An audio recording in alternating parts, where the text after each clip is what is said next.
بسم اللہ الرحمن الرحیم۔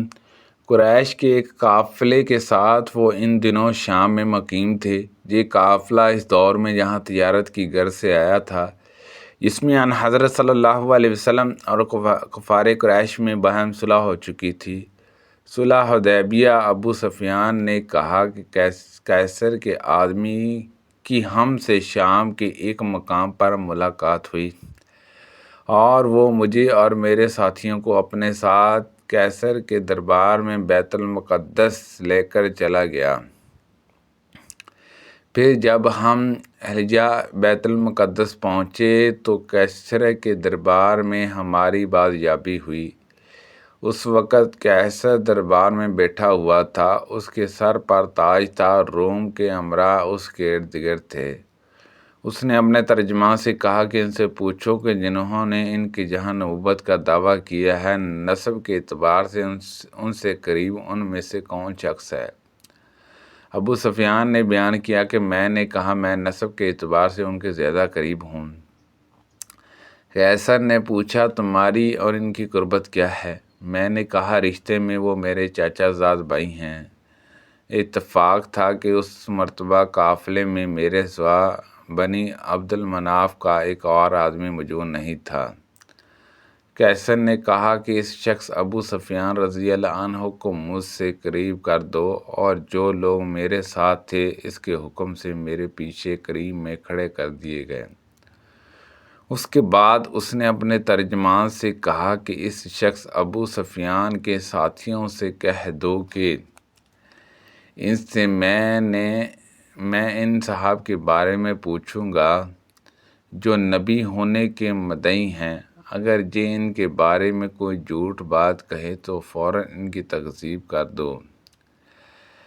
ابو سفیان نے بیان کیا خدا کی قسم اگر اس دن اس بات کی شرم نہ ہوتی کہ کہیں میرے ساتھی میری تکذیب نہ کر بیٹھیں تو میں ان سوالات کے جواب میں ضرور جھوٹ بول جاتا جو اس نے ان حضرت صلی اللہ علیہ وسلم کے بارے میں کہے تھے،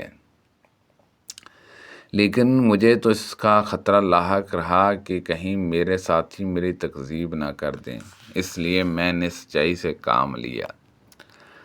اس کے بعد اس نے اپنے ترجمان سے کہا ان سے پوچھو کہ تم لوگوں میں ان صحاب صلی اللہ علیہ وسلم کا نسب کیسا سمجھا جاتا ہے؟ میں نے بتایا کہ ہم میں ان کا نسب بہت عمدہ سمجھا جاتا ہے۔ اس نے پوچھا اچھا یہ نبوت کا دعویٰ اس سے پہلے بھی تمہارے جہاں کسی نے کیا تھا؟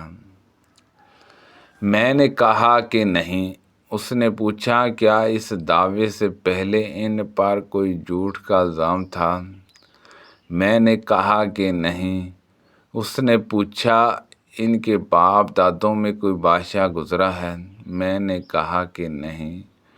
اس نے پوچھا تو اب بڑے امیر لوگ اس کی تابع کرتے ہیں یا کمزور اور کم حیثیت کے لوگ؟ میں نے کہا کہ کمزور اور معمولی حیثیت کے لوگ ہی ان کے زیادہ تر ماننے والے ہیں۔ اس نے پوچھا کہ اس کے ماننے والوں کی تعداد بڑھتی رہتی ہے یا گھٹتی جا رہی ہے؟ میں نے کہا جی نہیں، تعداد برابر بڑھتی جا رہی ہے۔ اس نے پوچھا کوئی ان کے دین سے بیزار ہو کر اسلام لانے کے بعد پھر گیا ہے کیا؟ میں نے کہا کہ نہیں۔ اس نے پوچھا انہوں نے کبھی وعدہ خلافی بھی کی ہے؟ میں نے کہا کہ نہیں، لیکن آج کل ہمارا ان سے ایک معاہدہ ہو رہا ہے اور ہمیں ان کی طرف سے معاہدے کی خلاف ورزی کا خطرہ ہے۔ ابو سفیان نے کہا کہ پوری گفتگو میں سوائے اس کے اور کوئی ایسا موقع نہیں ملا جس میں میں کوئی ایسی بات جھوٹی ملا سکوں جس سے ان حضرت صلی اللہ علیہ وسلم کی توہین ہو، استغفر اللہ، اور اپنے ساتھیوں کی طرف سے بھی جھٹلانے کا ڈر نہ ہو۔ اس نے پھر پوچھا کیا تو نے کبھی ان سے لڑائی کی ہے یا نہیں؟ انہوں نے تم سے جنگ کی ہے؟ میں نے کہا کہ ہاں۔ اس نے پوچھا تمہاری لڑائی کا کیا نتیجہ نکلا؟ میں نے کہا لڑائی میں ہمیشہ کسی ایک گروہ نے فتح نہیں حاصل کی، کبھی وہ ہمیں مغلوب کر لیتے ہیں اور کبھی ہم انہیں۔ اس نے پوچھا وہ تمہیں کن کاموں کا حکم دیتے ہیں؟ کہا ہمیں وہ اس کا حکم دیتے ہیں کہ ہم صرف اللہ کی عبادت کریں اور اس کا کسی کو بھی شریک نہ ٹھہرائیں۔ ہمیں ان بتوں کی عبادت سے منع کرتے ہیں جن کے ہمارے باپ دادا عبادت کیا کرتے تھے۔ نماز، صدقہ، پاک بازی، مروت، وفا، عہد اور امانت کے ادا کرنے کا حکم دیتے ہیں۔ جب میں اسے یہ تمام باتیں بتا چکا تو اس نے اپنے ترجمان سے کہا ان سے کہو کہ میں نے تم سے ان کے نسب کے متعلق دریافت کیا ہے، کیا تو تم نے بتایا وہ تمہارے جہاں صاحب نسب اور شریف سمجھے جاتے ہیں، اور انبیاء بھی جو ہی اپنی قوم کے اعلیٰ نسب میں پیدا کیے جاتے ہیں۔ میں نے تم سے یہ پوچھا تھا کہ کیا نبوت کا دعویٰ تمہارے جہاں اس سے پہلے بھی کسی نے کیا تھا؟ تم نے بتایا کہ ہمارے جہاں ایسا دعویٰ پہلے کسی نے نہیں کیا تھا۔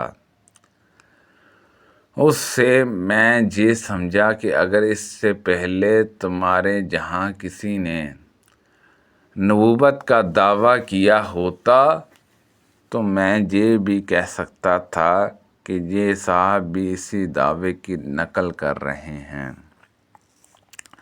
جو اس سے پہلے کیا جا چکا ہے۔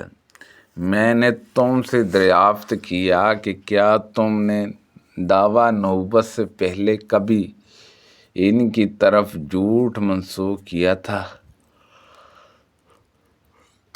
تم نے بتایا کہ ایسا کبھی نہیں ہوا۔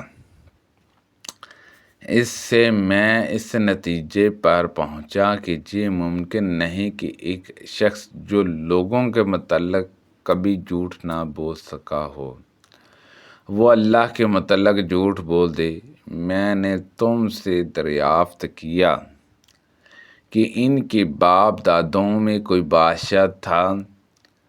تم نے بتایا کہ نہیں۔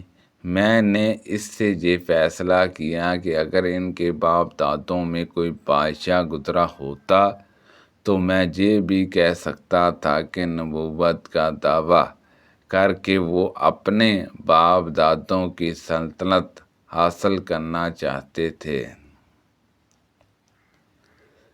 میں نے تم سے دریافت کیا کہ ان کی اتباع قوم کے بڑے لوگ کرتے ہیں یا کمزور اور بے حیثیت لوگ؟ تم نے بتایا کمزور، غریب قسم کے لوگ ان کی تابعداری کرتے ہیں، اور یہی گروہ انبیاء کے ہر دور میں اطاعت کرنے والا رہا ہے۔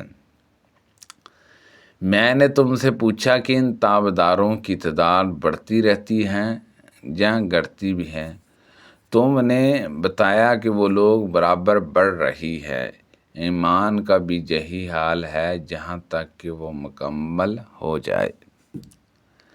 میں نے تم سے دریافت کیا کہ کیا کوئی شخص ان کے دین میں داخل ہونے کے بعد کبھی اس سے پھر بھی گیا ہے؟ تم نے کہا کہ ایسا کبھی نہیں ہوا۔ ایمان کا بھی یہی حال ہے، جب وہ دل کی گہرائیوں میں اتر جائے تو پھر کوئی چیز اس سے مومن کو ہٹا نہیں سکتی۔ میں نے تم سے دریافت کیا کہ کیا انہوں نے وعدہ خلافی بھی کی ہے؟ تم نے اس کا جواب دیا کہ نہیں۔ انبیاء کی یہی شان ہے کہ وہ وعدہ خلافی کبھی نہیں کرتے۔ میں نے تم سے دریافت کیا کہ کیا تم نے کبھی ان سے یا انہوں نے تم سے جنگ بھی کی ہے؟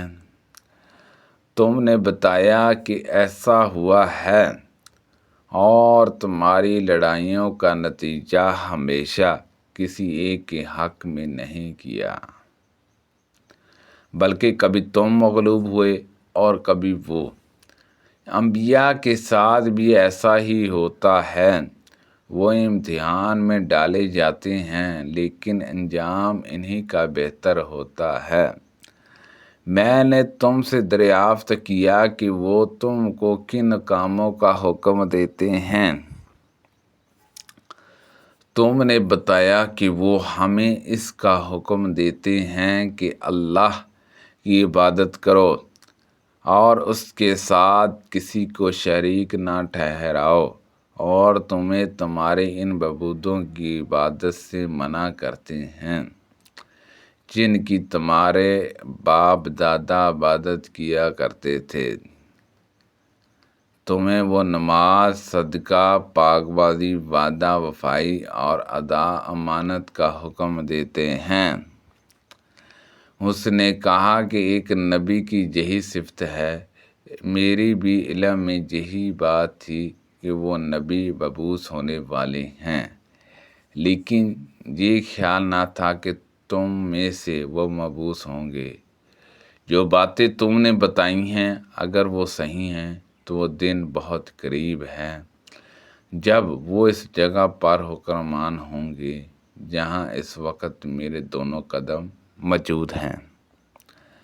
اگر مجھے ان تک پہنچ سکنے کی توقع ہوتی تو میں ان کی خدمت میں حاضر ہونے کی پوری کوشش کرتا، اور اگر میں ان کی خدمت میں موجود ہوتا تو ان کے پاؤں دھوتا۔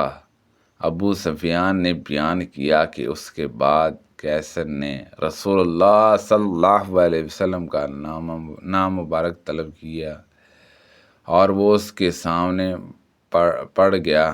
اس میں لکھا ہوا تھا، شروع کرتا ہوں اللہ کے نام سے جو بڑا ہی مہربان ہے، رحم کرنے والا ہے۔ جی خط محمد صلی اللہ علیہ وسلم اللہ کے بندے اور اس کے رسول کی طرف سے روم کے بادشاہ ہرقل کی طرف اس شخص پر سلامتی ہو جو ہدایت قبول کر لے۔ اما بعد میں تمہیں اسلام کی دعوت دیتا ہوں، اسلام قبول کرو، تمہیں بھی سلامتی و امن حاصل ہوگی، اور اسلام قبول کرو اللہ تمہیں دوہرا اجر دے گا، ایک تمہارے اپنے اسلام کا اور دوسرا تمہاری قوم کے اسلام کا جو تمہاری وجہ سے اسلام میں داخل ہوگی۔